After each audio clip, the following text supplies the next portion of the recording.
Intelligent Psycho back here with another movie review, and this time it's for, of course, the highly most coveted slasher film franchise in all of slasher movies, and we're talking about Scream 7. So, of course, Scream 7, of course, we get the main returns of Neve Campbell as Sidney, Sidney Prescott.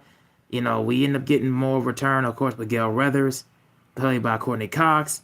And pretty much, this is pretty much a story based around, Sidney and her, her life, and has built this new life, with her and her, and her daughter, and of course her husband, who pretty much is the cop in this film. And I actually kind of realized that he was in another film he was in another show, a TV show that I seen on the CW, but I'll talk about that towards the end. But I'll just get to reading a brief synopsis for you guys. So when a new Ghostface killer emerges in the quiet town where Sidney has built a new life, her darkest fears are realized as her daughter becomes the next target. Determined to protect her family, she must face the horrors of her past to put an end to the bloodshed once and for all. So yes, this Scream iteration is taking place not in any places in Woodsboro.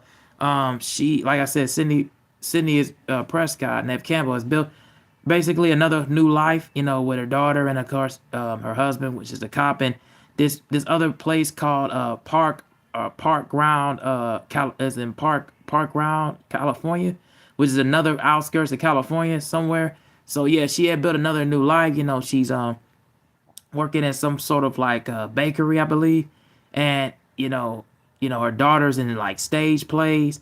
And like I said, her husband's a cop. So yeah, she's pretty much trying to forget about the past and forget about she realized the darkest part about her past that reveals that her daughter could be on the way of becoming the next target to the new Ghostface killer that seems to arrive, and also that seems to be kind of lurking in different areas and different spots in this same area.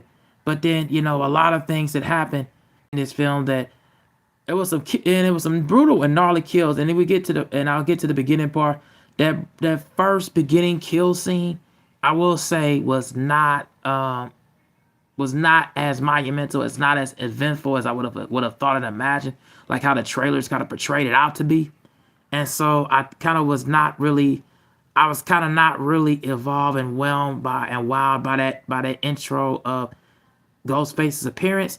And it's pretty much with Scott and of course his girlfriend, Madison at the time. So I wasn't really the biggest fan of that kill scene, but when we get to most parts of the film, man, there was a lot of brutal and gnarly kills that really, in my opinion, was some of the better ones in the franchise. I will admit to that. I mean, it was some really brutal kills. One involving, of course, inside of a bar that involves, a couple of beer bottles. Man, that was, and how creative that was pretty crazy. Another thing that I really like, another brutal kill that I really like was involving one of Sidney's, her daughter Tatum, one of her friends, that involves an actual involves a stage play where she was like a chiropractic.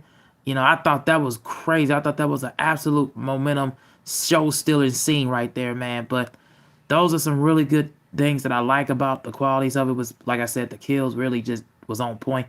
And Ghostface and how he kind of how he or she moves in the film, like the moves and the sequencing and how he does it was really on point. I thought that was really, really creative by the special effects, by the people that does the stunt work. I thought that was really eventful. I thought that was really creative and gnarly. So I thought that was really interesting with the way Ghostface, the actual Ghostface character, how he was moving throughout the film, how he was plotting and planning some of the kill scenes and the kill sequences in here was really interesting and really creative. I like, of course, Neve Campbell, Sidney Prescott, her return to the film was really cool. I didn't really think about any kind of controversy or whatsoever going into it to not go and see it. I just wasn't really wowed by the trailers. But yeah, sometimes don't go and anticipate anything, based on what the trailers are thinking, because I did that with the last few films in this franchise, and sometimes may not always work because the movie may turn out to be a lot better. I did like her daughter in the film that plays Tatum. I think her name is Isabel. I think that's how her name, but her actor name. But she really did a good job. She really did a good job in here. She had a lot of moments where, it kind of really kind of overshadowed. Um, she kind of like a little bit overshadowed Sidney in some of the scenes, especially in the second to third act. I thought she was really cool. Another thing that I would say is a high quality of it is the camera work, and that's just goes to show you how really good the cameraman and the writing. I mean, the cameraman and and the special effects team and also the way they was doing the visuals and the looks of it was really really cool and really really good to look at, and I really appreciate that about it. Now, there are a lot of negatives that I will say about this film that I did not like. Um, like I said in the beginning, the actual kills and the kill scenes and the moves that Ghostface done was really good. But when we get to some of the killer reveals, um, that was some of the most lowest points in this franchise. Like some of the kill scenes is probably, in my opinion, some if not the most of the lowest points in this franchise, and some of the dumbest reveals possible. The motivations of the character of the killers and how they go about it, and the way that they explain how it connects to Sidney and her daughter, and it was just so dumb. Like it was just dumb. It was uneventful. It was just disgusting and disparaging. And I was just like, what are we doing here? You went from really really good moments and really really good pacing and good action, and again really good brutal and gruesome kills, to when they revealed themselves of who they actually are, and the connected part, it felt like a bunch of cognitive dissonance to me. It just really felt off, putting it off base. Like it just didn't really feel like it was matching the tone of the film. It felt like it was its own other separate piece, and it just didn't really feel like it was matching the energy of what was going on. So I really did not like that at all, of the actual killer reveals. I thought that was pretty whack. But also another thing that I didn't really like was they did have Matthew Lillard make an appearance in the film itself, and how they kind of went about him and how they actually kind of used his appearance. It was just so bad. They use a whole lot of, and a lot of times they speak on certain topics and they speak on certain events, and certain topics and certain arrangements, from like in part 4, it was about like internet, and technology and social media. Then it was so much about in part 5 when it came to sequels and requels and everything. And then in part 3 is going as Randy Meeks, played by Jamie Kennedy, was talking about never going back and revealing the past. It just felt so bad, where it didn't really, in this film they talked about so much when it comes to AI, and AI pretty much, and how that's pretty much going to be the downfall of the way things are. And they use a lot of it when it came to Stu Macher, Matthew Lillard, who really had a good appearance in here, and I like how they used him, and he really did a lot of good, and how he was just sequenced, and how they was using him in certain scenes, and how they was making like his, like typical verbal threats, going back to the original. I thought that was pretty cool. But how they used like the physical appearance and his appearance, instead of it physically, is like virtually, it was like on like phone calls and prank calls. It was with the whole AI usage, and they did it throughout the film with a few characters. I'm not even going to reveal who they are, but I thought that was pretty dumb as well. I didn't like that. I didn't like that at all, man. So just again, the uses of AI in this film just did not work with me. It did not work at all, especially when it comes to Matthew Lillard. But as far as what he was saying and his verbal usage and just the way he was just connecting and reminiscing the whole time, I thought was pretty good. But again, I just did not like the uses of the AI in the film. It just really did not sit well with me at all. Um, so those are the main negatives I did not like. And again, the ending of the film I also really didn't care for, because it just gave so much anticipation that we're probably gonna get more. We're probably gonna get another Scream movie after this, and it just it's becoming the inevitable. Like we're gonna get another one out of this film because based upon what the ending is going to be towards. And I wasn't a big fan of that either. I thought it just felt so. I thought it felt like we got somewhere and we was going somewhere, but we never went to the place where they was trying to take us. And I felt like it became more redundant and repetitive and repetitious than anything. So those would be my biggest complaints. But again, the qualities of this film, I will say, go into it with the modest and even probably some of the lowest expectations, and you'll probably get some enjoyment out of it. But if you're a Scream fan and a fan of the slasher movies, you're probably gonna like this one. But if you're not a fan of the movies, I don't see, and even going back to the original one, I don't see how you're gonna like this one. This is not gonna be one for you at all. And I definitely think that you're gonna be very people are not gonna really like certain things that happen with some of the characters and how they went about it. But if you are a fan of it, you're probably gonna enjoy it. You're probably gonna have some good about it. Now I'll say this, and normally I don't like prelude to certain films that's gonna come out in the future, but that's gonna come out in the upcoming months. But man, I just want to talk about this.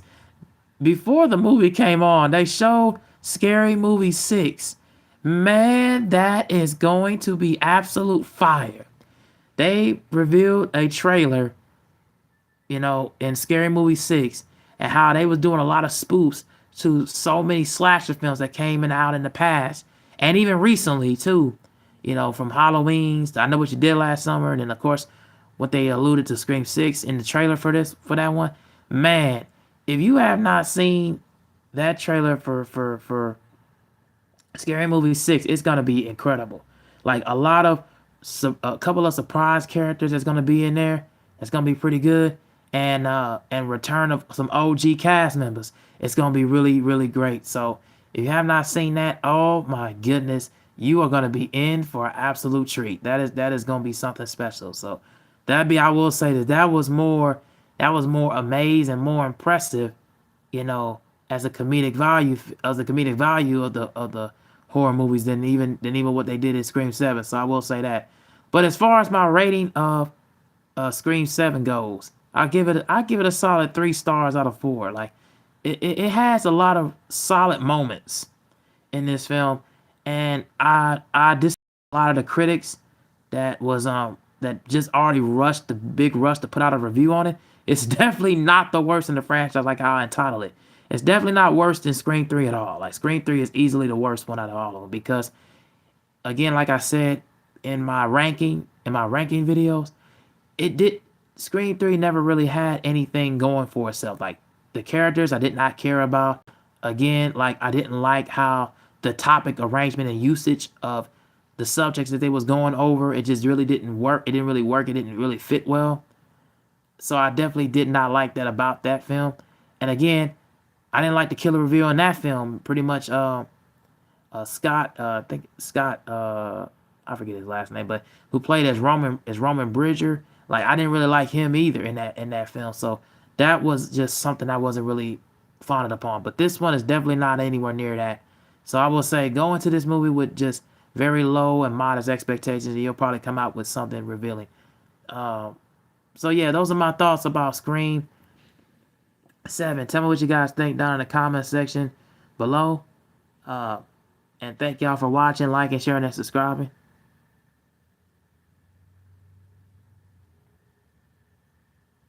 Oh, and another thing before I even go and say this, I did not like, and I wish they would go when they do make another Scream movie. I wish they would stop doing the double killer reveals. I wish they stopped doing that. They did that in the previous movies, and it just does not work for me. They need to really go away from that. They really need to go away from that in the next upcoming movies. Like they need to stop doing it because again, it ruins the mystique and it ruins the absolute fabric of what made the first two films so nostalgic for people. Like they need to stop doing that and go and actually get more creative with that portion of it. But yeah, those are my thoughts about the movie Tell me what you think about it down in the comment section down below. I want to thank y'all for watching and tuning in.